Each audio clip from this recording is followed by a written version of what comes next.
Hey everyone, so One Piece chapter 984 just came out, and this was a great chapter, largely because of the way it ended, with what I personally believe to be the most exciting new plot development we've had in Wano in a long time. I would actually confidently say that this has been the most exciting new plot development in all of Act 3.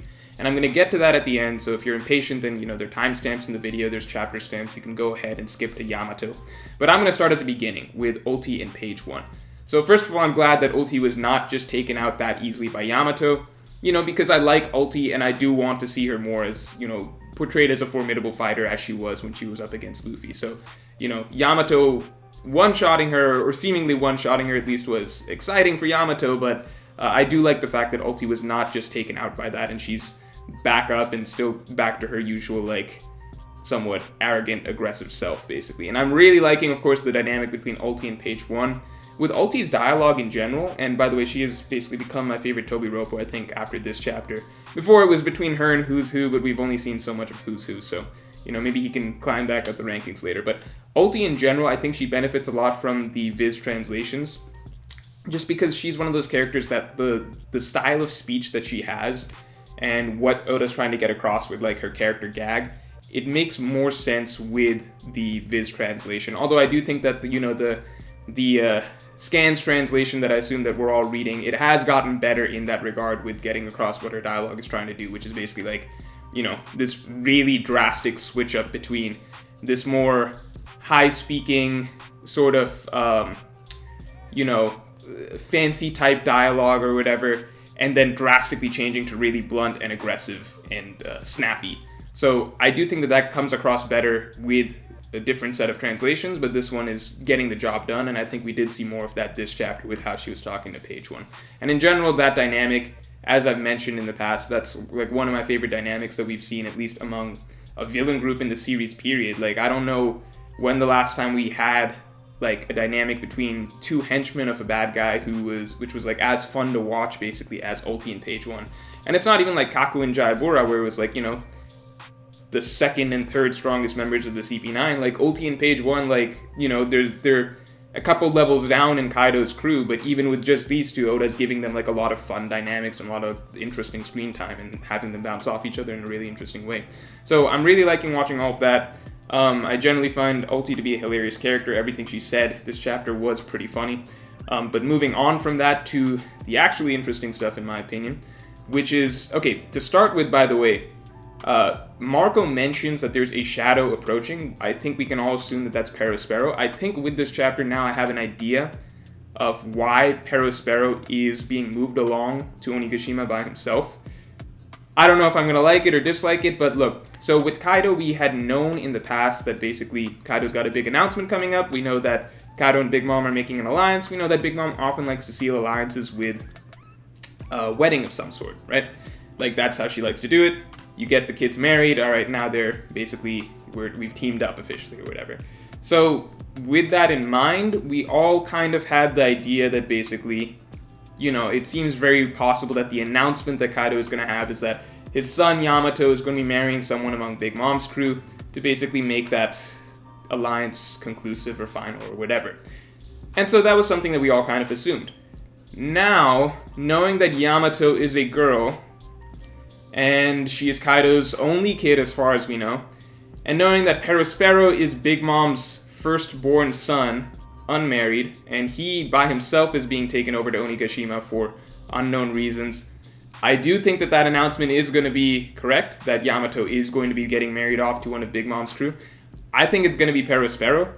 I think Perospero is going to make it to Onigashima just in time to hear that announcement. I think Oda wanted to have Perospero there to have his reaction, basically, so it wasn't necessary for the rest of the Big Mom pirates to make it, but Oda was like, okay, it'll be funny if we're having Yamato being announced to be married to Perospero, and Perospero, who's so against the alliance in the first place, is literally dropping in to hear his name being mentioned as a key focal point in making this happen, and he finds out he's getting married.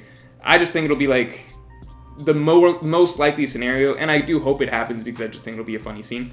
But actually, in general, I would hope that the announcement is something totally that I haven't expected at all, but I'm going forward with the mentality that, it's probably going to be a wedding, and at least the way that I see it, basically, I think it'll be funny if Yamato and Perospero's marriage is what's being announced there. So that's my belief on the Perospero plot line. Like, that was why I was a little confused about why he himself was going over to Onigashima solo. But it makes a little more sense to me now. I'm not sure how Marco's interference is going to affect this. Because with Marco, I'm going to stay away from, like, power stuff here, I guess. But I think most people probably believe that someone like Marco should be able to somewhat, at least from what we've seen of Perospero, and like I think where most people tend to put him at, I think we all expect someone like Marco should not have that much trouble like keeping Perospero away from Onigashima if he wanted to. So I don't really know how Marco's interference is going to affect this, because if Marco does drop in and decide to stop Perospero from getting to Onigashima, Perospero probably shouldn't make it to Onigashima. So I am surprised, like, if Oda is heading towards this idea that Perospero is going to drop in at the time of the announcement or something like that, then I would be surprised, like, why is Marco basically being pulled in to kind of get involved with the Perospero plot or whatever. Unless it's to slow Perospero down, I don't know. But that being said, I think generally the fact that all of these Scabbards are pretty much together, or the good bulk majority of them, I think that's good. That's kind of tying up loose ends. I like seeing Law's ability being used effectively. So, you know, Law actually using his fruit to be able to get everybody into Onigashima. I do think that basically, I would say that, like, seeing Izzo reunited with Kiku didn't really do anything for me. And in general, like, I don't know, maybe with the Scabbards, it's just been a little bit since we've been, you know, following them a little more heavily or whatever. There's just so much more stuff going on at this point. I personally did not feel that much when I saw Scabbards reuniting and such. And I think also a little bit of this goes back to Odin's backstory, where I did feel that we should have just spent more time on it in general, and spent more time on kind of getting to know the Scabbards a little more, getting to see them interact with each other a little more, because with such a large group, it's very difficult to get that sort of familiarity with that group of characters and really endear them to you as a group and like care about them as a group. I know that we've gotten lots of stuff about them individually over the course of Wano and Zoe and such, but to see them bond as a group and the way that they function and care about each other as a group, I do think that's very hard to get across in a very short number of chapters, especially considering that most of the Odin flashback was not focused on the Scabbards. So I think that shows here pretty much where I did not feel that much when I saw that the Scabbards reunited, especially with Izzo and Kiku. Like, my mind knows that, okay, they're brothers, but like, I don't personally feel anything seeing them being reunited. So maybe that's just me. Maybe you guys enjoyed the reunion of the Scabbards a lot more. Personally, it didn't hit that much for me. It was just a page in the chapter, basically. I still like a lot of them as individual characters. Like Nekomamushi, great character. I was happy to see the way that he was dropped in, which is kind of funny because cats normally land on their feet and everything. So, interesting stuff there at the very least. We were moving the plot along. So then the scene at the Banquet Hall with Kaido and his 3 calamities. I just really like that double page spread, because it's one of those things where you don't really know for sure if you're ever going to get to see Kaido and his 3 commanders ever lined up quite like that. I mean, sure, we'll see it in like fan art and everything, but in the actual manga itself, getting to see a big spread of Kaido, King, Queen, and Jack all lined up was just a cool visual to see. They are a pretty intimidating looking bunch. I think Oda has really nailed it with the designs for Kaido and his 3 top guys. King looks like is the shortest. We kind of get some height confirmations here, so King looks like he's the shortest, then Queen, then Jack. Then Kaido seems to be roughly Jack's height, but you can't quite tell. And I think in general, I need to see how Kaido stacks up to Big Mom, because we did get that one instance of them basically side by side. Actually, a couple instances of them side by side, and it's looked like they're about the same height. But it's still just a little bit hard to tell, because I never thought that Jack was as big as Big Mom. But now Kaido looks like he's as big as Jack, but also as big as Big Mom. You never know with heights in One Piece, but I do think that, like, at least setting the standard, okay, are we supposed to think of Kaido as around Big Mom height? Or is he significantly shorter? I do think that I just need to see them side by side a couple more times to kind of get at how Oda's kind of portraying this, you know? So I did think that was a cool double page spread. The thing that I liked the most about the Banquet Hall scene was definitely, and this is the first panel that has actually made me laugh out loud in a long, long time.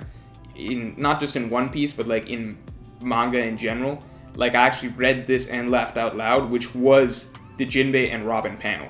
because I literally didn't realize that it was Jinbei the first time, like, as I was passing over it, right? Like, I had to do a bit of a double take and be like, what, is that, like, you know, is that Jinbei? Because he actually disguised himself pretty damn good, in my opinion, right? Because originally it was like, okay, obviously these guys are going to stick out like a sore thumb, like, they clearly don't look like, you know, like Jinbei's a fishman, like, how many fishmen are actually walking around?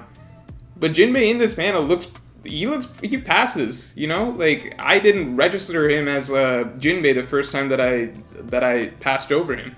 And, you know, if I, as the reader who knows that they're Straw Hats walking around Onigashima in disguise, didn't recognize him at first glance, then obviously the Beast Pirates aren't going to realize it, because you know how characters in One Piece, like the general public and general masses of One Piece, especially bad guy henchmen and stuff, they have like really like tiny pea-sized brains where they don't really process information too well, and they're basically just written as the dumbest of the dumb. So yeah, it makes total sense that these guys are going to pass and like actually slip in and perform this part of the infiltration mission pretty well. And you know, I felt that too, like when I was looking at the rest of the samurai and such in disguise over the course of the rest of the page, because if I didn't know their thought bubbles, right, obviously the thought bubbles give them away that they are on the protagonist's side and everything like that. They're talking about Momonosuke.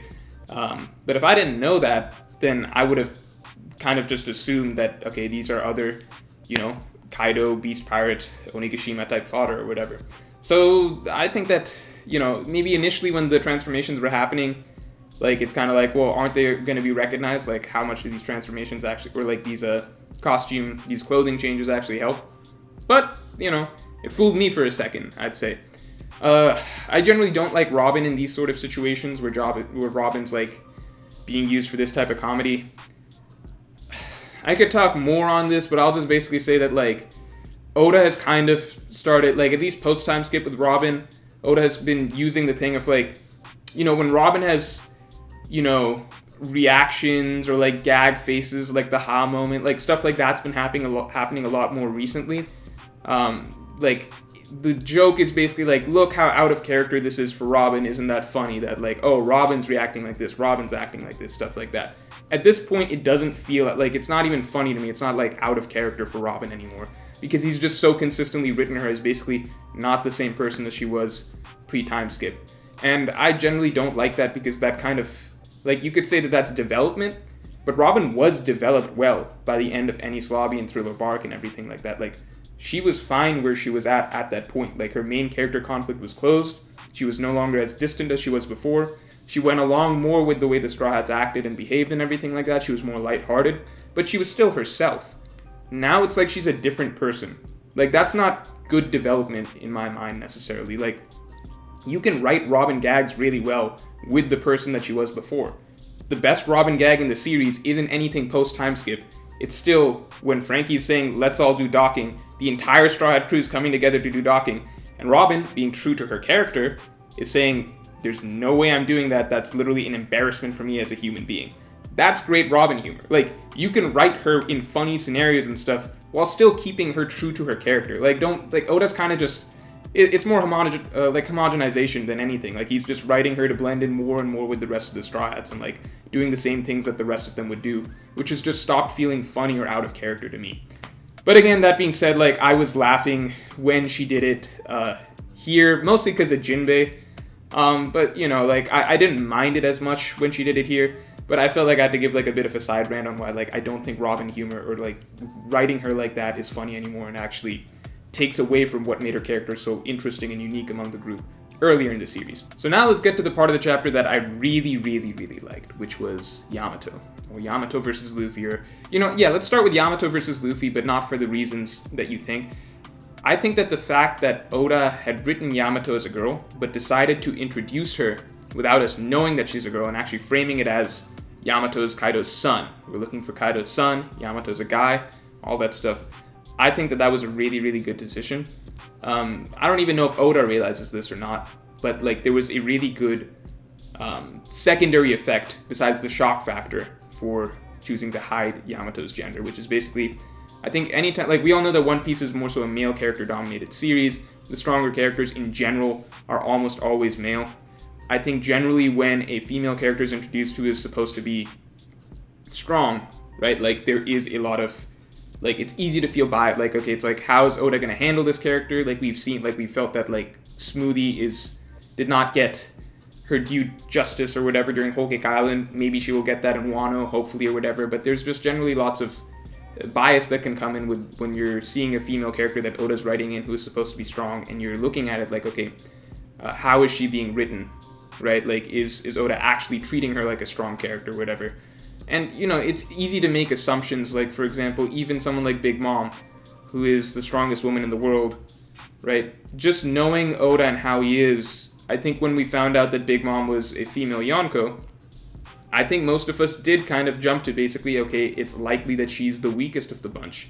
And sure, maybe she's stronger than Blackbeard right now or whatever, we don't know.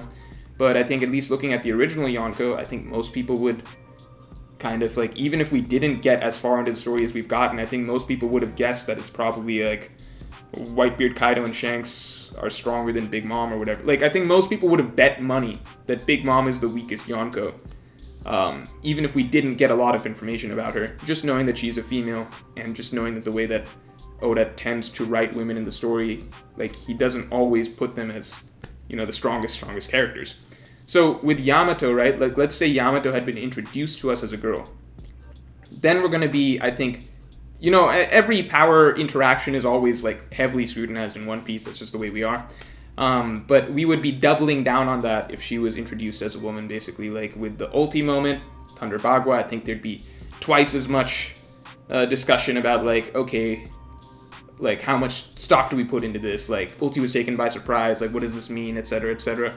And then with Yamato and Luffy, it'd be like, okay, how much was Luffy trying? Like, okay, obviously he's not going, like, serious or anything like that. There's just, like, a lot of little ways that I think there'd be more scrutiny over it. But because we are under the framework that Yamato's a guy, right, there's less bias or judgment going into these initial displays of power. So, you know, the Ulti moment, we all immediately were like, damn, Yamato might be really, really strong. Like, I don't know how strong, but it looks like he might be really, really strong. And then early in the chapter, when I'm seeing, at least from my perspective, when I'm seeing, okay, Luffy's not in gear 4th, but it looks like he's going pretty decently hard, like, outside of using gear 4th.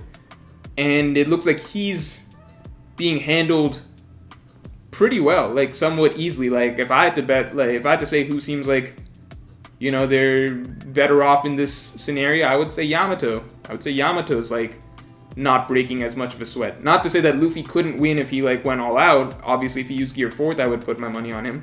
But, like, Yamato looked really, really good there. Like, Yamato looked like the advantaged party in that little back and forth, at least to me. At least with these translations that we have right now.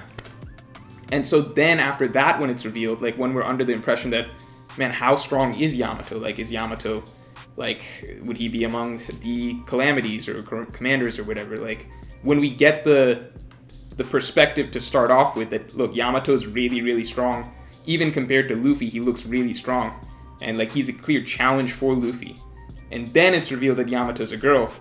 That's much more of, like, a pleasant surprise than it would have been otherwise, where we know that she's a girl from the start, basically.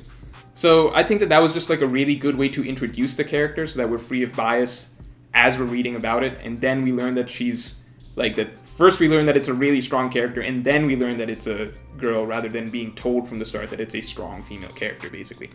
So, yeah, generally I think that Oda planned that introduction out really well. I don't know if he was even aware of that secondary effect that it would have, like hiding the gender up till the reveal. I don't know if he just thought that the reveal would be shocking, or more shocking if it's revealed it's a girl down the line just for shock value, but I do think that there was that secondary effect, intended or not. Now, in general, the reason that I said at the start that this was the most, I guess, exciting new plot development in One Piece for me that there's been in a long while, at least in Wano Act 3, is because generally, how do I say this? So, generally there's been, this is the first time that I feel like a whole new avenue of the direction that Wano could go has really opened up that feels fresh and different than what we've been kind of, like, getting the seeds of in the past. Because when Yamato was initially introduced as a concept, oh, Kaido has a son, I wonder how important the son's going to be. For me, it was, okay, that's interesting, but it's almost at the same time feels unnecessary.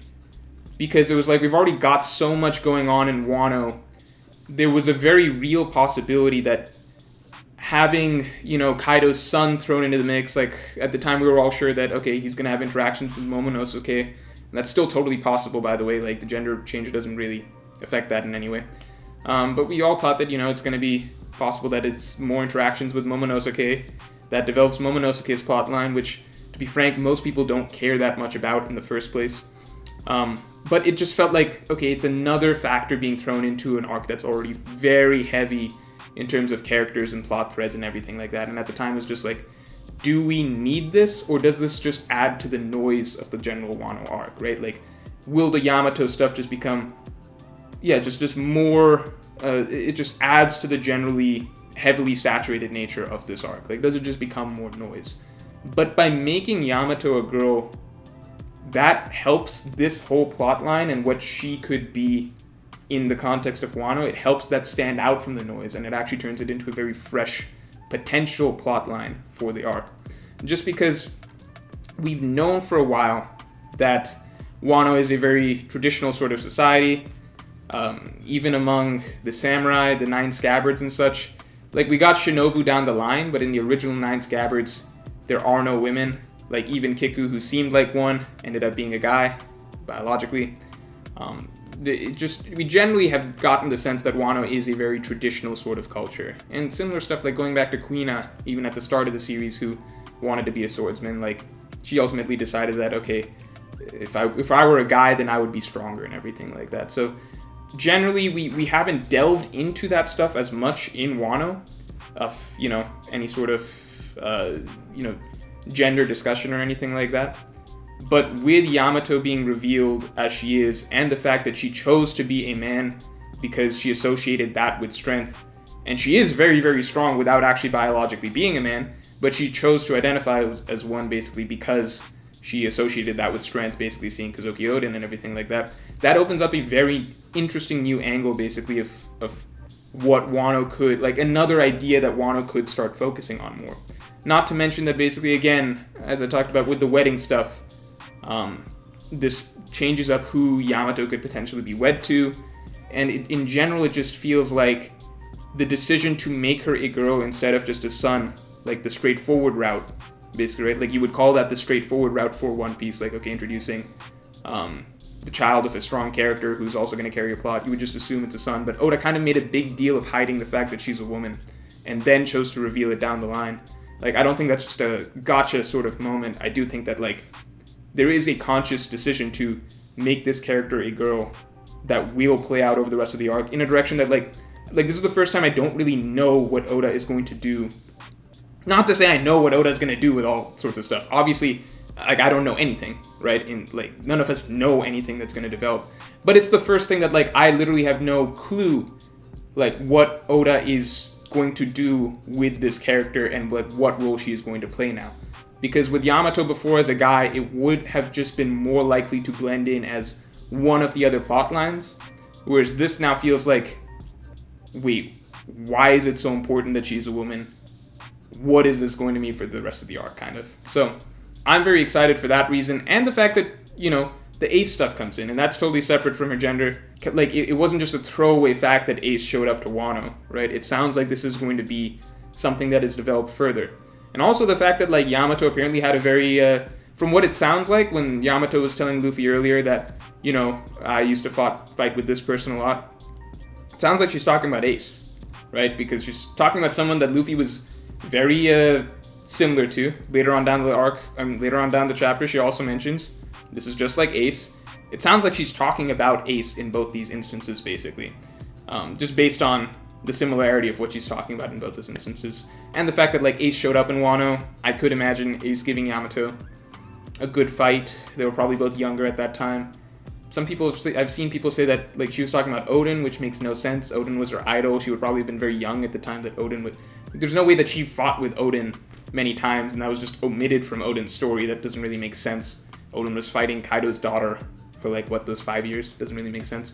So it definitely sounds as though her and Ace had a lot of clashes and everything like that. I wonder if it's... Never mind, I'm going to save this for, like, another video, basically. I'm going to leave that thought for another video. Maybe you can expect it Monday. I don't know. But maybe I'll record it right after this one. But yeah, in general, I do think that basically that opens up a whole new route. I do think it'd be really interesting to see what the fact that like Ace is actually becoming pretty prominent in Wano is going to mean. And you guys know that I've said for a while that like I believe that the Fire Festival, or like this whole raid, nobody calls it the Fire Festival anymore, I believe that this whole raid will end in failure. I do think that the fact that Ace is coming more and more into prominence over the course of this arc and being mentioned more is going to be important to that, because Luffy's like one and honestly only great failure in the series was Ace, right? Like that was the point of it. That was his first true great, like irreversible sort of failure. He's like lost and such multiple times throughout the story, but Ace was Luffy's first truly irreversible sort of failure. Like it was an absolute defeat, right? Like even with the straw at Tsubodi, that was different in that he could get his crew back. With Ace, that was not the case. So again, I do think that the fact that we're building up to, I shouldn't say the fact, I do think that the notion that we're building up to a great defeat and the fact that Ace is going to be frequently mentioned in this arc, and we might be getting some more Ace backstory, side note, the fact that Ace is being mentioned more frequently in this arc, I do think that these things could be connected in some sort of way that I can't see yet. But I do wonder if Oda is bringing up Luffy's greatest failure more frequently as we approach a moment where Luffy will experience something similar to that again. Only this time Luffy will have to come back from it and ultimately do better the second time around. So that's what I'm looking forward to, and you know, with Ace's backstory, I do think it's really exciting that we have the potential of actually getting to see more of Ace, not really as a kid, because obviously we got to see lots of Ace as a kid in his flashback, but to see more of Ace, you know, as most fans remember and like him, which was basically Ace the teenager, or, you know, Ace, whatever age he was, basically, in his prime, sort of, like, in his prime as a pirate. And basically who Ace was a little bit before he joined the Whitebeard Pirates, because I think he went to Wano before he joined the Whitebeard Pirates. So, a lot of interesting stuff coming out from this chapter. That's all for this video. If you enjoyed, then definitely like, share, and subscribe, and I'll talk to you all later.